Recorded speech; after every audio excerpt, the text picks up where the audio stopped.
30 और 31 जुलाई 2024 की आधी रात को ईरान की राजधानी तेहरान में एक बहुत बड़ा अटैक हुआ। इस हमले में हमास के मुखिया इस्माइल हानिया की हत्या हो गई और इस हत्या का आरोप इजराइल पर लगा। लेकिन बड़ी बात यह है कि हानिया की जिस फ्लैट में हत्या हुई वो ईरानी सेना का बेहद ही संवेदनशील इलाका था, जिसकी जानकारी किसी को नहीं थी। लेकिन इजराइल की खुफिया एजेंसी मोसाद के जासूसों ने हानिया का काम तमाम कर दिया।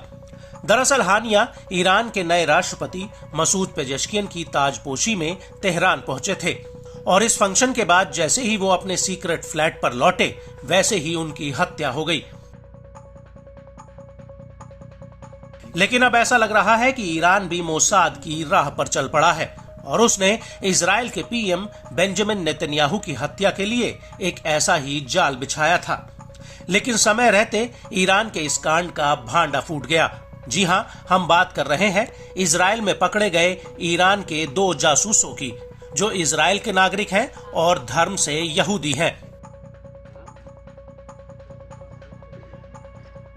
दरअसल इजराइल की आंतरिक सुरक्षा एजेंसी शिन बेट और इजरायली पुलिस ने ईरान के 2 जासूसों को पकड़ा है। ये दोनों ही जासूस एक ईरानी ऑपरेटिव के कहने पर इजराइल में एक बड़े नेता की हत्या करने वाले थे। सूत्रों की माने तो इन दोनों को नेतन्याहू को ठिकाने लगाने का जिम्मा सौंपा गया था। इजरायली पुलिस और शिन बेट ने 30 साल के व्लादिस्लाव विक्टरसन को रैमत गैन से अरेस्ट किया है। विक्टरसन ईरानी ऑपरेटिव मारी हौसी के इशारे पर काम कर रहा था।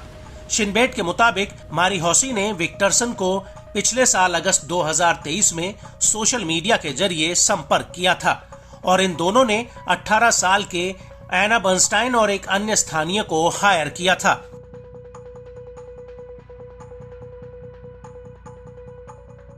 इसको लेकर टाइम्स ऑफ इजराइल के मुताबिक इन दोनों जासूसों ने तेल अवीव के पास कई बर्बर और आगजनी की घटनाओं को अंजाम दिया है, जिसमें भड़काऊ पोस्टर, तेल अवीव के पास कारों को आग लगाया गया और पास के जंगलों में भी आग लगाने जैसी घटनाओं को अंजाम दिया। शिनबेट के मुताबिक ईरान के ऑपरेटिव हौसी ने विक्टरसन को इजराइल में एटीएम, संचार तंत्र को नुकसान पहुंचाने, राजनीतिक प्रदर्शनकारियों की तस्वीरें खींचने और बेघर लोगों को आतंकी गतिविधियों के लिए भर्ती करने का जिम्मा सौंपा था और इन कामों के लिए इन दोनों इजरायलियों को ईरान से $5000 की फंडिंग भी मिली थी। शिनबेट का कहना है कि ईरानी ऑपरेटिव हौसी ने विक्टरसन को एक बड़े इजरायली नेता के घर पर हैंड ग्रेनेड फेंक कर उसकी हत्या का जिम्मा सौंपा था और विक्टरसन ने इस काम के लिए हामी भी भरी और उसने स्नाइपर राइफल, पिस्टल और हैंड ग्रेनेड खरीदे भी थे। हालांकि वो बड़े नेता इजरायली पीएम नेतन्याहू ही है, इस बात को लेकर शिनबेट ने जानकारी नहीं दी। इसको लेकर शिनबेट के एक सीनियर अधिकारी ने कहा कि जांच में ये पता चला है कि एक बार फिर से ईरानी खुफिया एजेंसियों ने इजरायली नागरिकों को भर्ती करने और जासूसी और आतंकी गतिविधियों का इस्तेमाल करने के लिए इन्हें रिक्रूट किया है।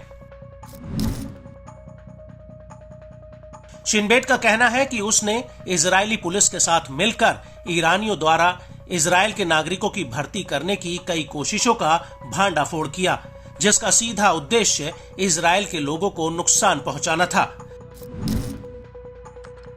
शिनबेट के इस अधिकारी ने यह भी कहा कि जांच में कई फर्जी ईरानी प्रोफाइल्स का पता चला, जिनकी निगरानी उनके बारे में जानकारी इकट्ठा करने के लिए की गई थी। इनकी गतिविधि का पता चलने की वजह से इजरायली नागरिकों की गिरफ्तारी हुई और उनसे पूछताछ हुई। उन्हें मिशन को अंजाम देने के लिए लालच देकर भर्ती किया गया था।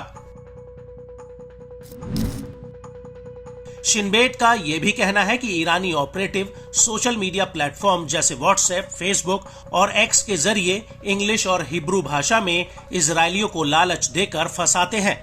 हालांकि ईरानी ऑपरेटिव के जाल में कुछ इजरायली फंस जाते हैं, लेकिन अधिकतर इजरायली उनके मैसेजेस की जानकारी इजरायली सुरक्षा एजेंसियों को दे देते हैं। आपको बता दें कि पिछले महीने ही एक इजरायली की गिरफ्तारी हुई थी। ईरानी ऑपरेटिव ने इस इजरायली को पीएम नेतन्याहू, रक्षा मंत्री योव गैलेंट और शिनबेट के मुखिया की हत्या के लिए भर्ती किया था।